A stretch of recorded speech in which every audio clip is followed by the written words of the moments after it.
ಸ್ವಯಂ ಗೀತೆಯಲ್ಲಿ ಭಗವಂತ ಹೇಳಿದ್ದಾನೆ, ತದ್ವಿದ್ಧಿ ಪ್ರಣಿಪಾತೇನ ಪರಿಪ್ರಶ್ನೇನ ಸೇವಯ ಉಪದೇಕ್ಷಂತಿತೆ ಜ್ಞಾನಂ ಜ್ಞಾನಿನಸ್ತತ್ವದರ್ಶಿನಃ ಅಂತ ಗೀತೆಯಲ್ಲಿ ಭಗವಂತ ಹೇಳಿದ್ದಾನೆ.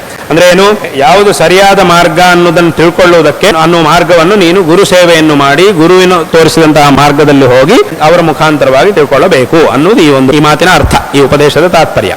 ನಾವು ಧಾರ್ಮಿಕವಾದಂತಹ ಆಚರಣೆ ಅನುಷ್ಠಾನ ಇತ್ಯಾದಿಗಳನ್ನು ಮಾಡಬೇಕಾದ್ರೆ ಇದರಲ್ಲಿ ಆ ಧಾರ್ಮಿಕ ಶಾಸ್ತ್ರಗಳಲ್ಲಿ ಧಾರ್ಮಿಕವಾದಂತಹ ಆಚರಣೆಗಳು ಅನುಷ್ಠಾನಗಳು ಬೇಕಾದಷ್ಟಿವೆ, ಅನೇಕ ವಿಧವಾಗಿ ಹೇಳಿದ್ದಾರೆ. ಶಾಸ್ತ್ರದಲ್ಲಿ ಎಲ್ಲರಿಗೂ ಸಹ ಬೇಕಾಗಿರತಕ್ಕಂತಹ ಮಾರ್ಗವನ್ನು, ಧಾರ್ಮಿಕವಾದಂತಹ ಅನುಷ್ಠಾನದ ಮಾರ್ಗವನ್ನು ಉಪದೇಶ ಮಾಡಿದ್ದಾರೆ. ಯಾರನ್ನೂ ಸಹ ಶಾಸ್ತ್ರ ಬಿಟ್ಟಿಲ್ಲ, ಪ್ರತಿಯೊಬ್ಬರಿಗೂ ಮಾರ್ಗವನ್ನು ತೋರಿಸ್ತಾ ಇದ್ದಾರೆ ಶಾಸ್ತ್ರದಲ್ಲಿ. ಆದರೆ ಅಂಥದ್ರಲ್ಲಿ ಇರುವಂತಹ ಎಲ್ಲ ವಿಧವಾದಂತಹ ಭಗವಂತನ ಅನುಷ್ಠಾನಗಳಲ್ಲಿ ಎಲ್ಲರಿಗೂ ಸಹ ಮಾಡ್ಲಿಕ್ಕೆ, ಒಬ್ಬ ದೊಡ್ಡ ಮನುಷ್ಯ ಇರ್ಬೋದು, ಒಬ್ಬ ಸಾಧಾರಣ ಮನುಷ್ಯ ಇರ್ಬೋದು, ಯಾರು ಬೇಕಾದ್ರೂ ಆಗಲಿ, ಒಬ್ಬ ಶ್ರೀಮಂತ ಇರ್ಬೋದು, ಒಬ್ಬ ಸಾಧಾರಣ ವ್ಯಕ್ತಿ ಇರ್ಬೋದು, ಒಬ್ಬ ಪಂಡಿತ ಇರಲಿ, ಒಬ್ಬ ಪಾಮರ ಇರಲಿ, ಯಾರು ಬೇಕಾದ್ರೂ ಆಗಲಿ, ಎಲ್ಲರಿಗೂ ಸಹ ಮಾಡುವುದಕ್ಕೆ ಸಾಧ್ಯವಾಗುವಂತಹ ಒಂದು ಅನುಷ್ಠಾನ ಅನ್ನೋದಿದೆ. ಅದೇ ಜಪ ಅನುಷ್ಠಾನ, ಜಪವನ್ನು ಮಾಡುವಂತಹ ಒಂದು ಅನುಷ್ಠಾನ. ಈ ಜಪವನ್ನು ಮಾಡುವುದು, ಭಗವಂತನ ನಾಮವನ್ನು ಜಪ ಮಾಡುವುದೋ ಅಥವಾ ಒಂದು ಭಗವಂತನ ಮಂತ್ರವನ್ನು ಜಪ ಮಾಡುವುದೋ, ನಾಮ ಜಪವೋ ಅಥವಾ ಮಂತ್ರ ಜಪವೋ. ಅದರಿಂದಲೇ ಗೀತೆಯಲ್ಲೂ ಸಹ ಭಗವಂತ ವಿಭೂತಿಗಳ ಬಗ್ಗೆ ಉಪದೇಶ ಮಾಡುವಾಗ ಯಜ್ಞಾನಾನ್ ಜಪಯಜ್ಞೋಸ್ಮಿ ಅಂತ ಒಂದು ಮಾತನ್ನು ಹೇಳ್ತಾನೆ ಭಗವಂತ. ನಾನು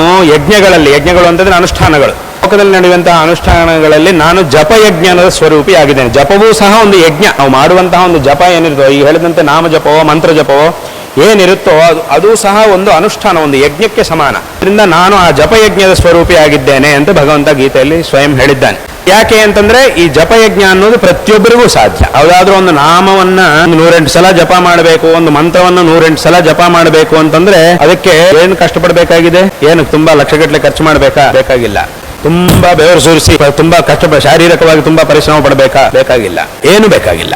ಒಂದು 108 ಸಲ ಒಂದು ನಾಮನಾಮವನ್ನು, ಶಿವನಾಮವನ್ನು ಅಥವಾ ಒಂದು ಯಾವುದಾದ್ರೂ ಒಂದು ಮಂತ್ರವನ್ನು ಜಪ ಮಾಡಲಿಕ್ಕೆ ತುಂಬಾ ಸಮಯ ಏನು ಬೇಕಾಗಿಲ್ಲ. ಅದು ಅತ್ಯಂತ ಸುಲಭವಾಗಿಯೂ ನಮ್ಮಿಂದ ಅನುಷ್ಠಾನ ಮಾಡಲಿಕ್ಕೆ ಸಾಧ್ಯ ಆಗುತ್ತೆ. ಹಾಗಂತ ಹೇಳಿ ಅದರ ಫಲ ಮಾತ್ರ ತುಂಬಾ ಮಹತ್ವಪೂರ್ಣವಾದದ್ದು. ಅದರಿಂದ ಈ ರೀತಿಯಾದಂತಹ ಒಂದು ಅನುಷ್ಠಾನ ಈ ಜಪಾನುಷ್ಠಾನವಾದ್ರಿಂದ ನಾನು ಅದರ ಸ್ವರೂಪಿಯಾಗಿದ್ದೇನೆ ಅಂತ ಗೀತೆಯಲ್ಲಿ ಭಗವಂತ ಉಪದೇಶ ಮಾಡಿದ್ದು.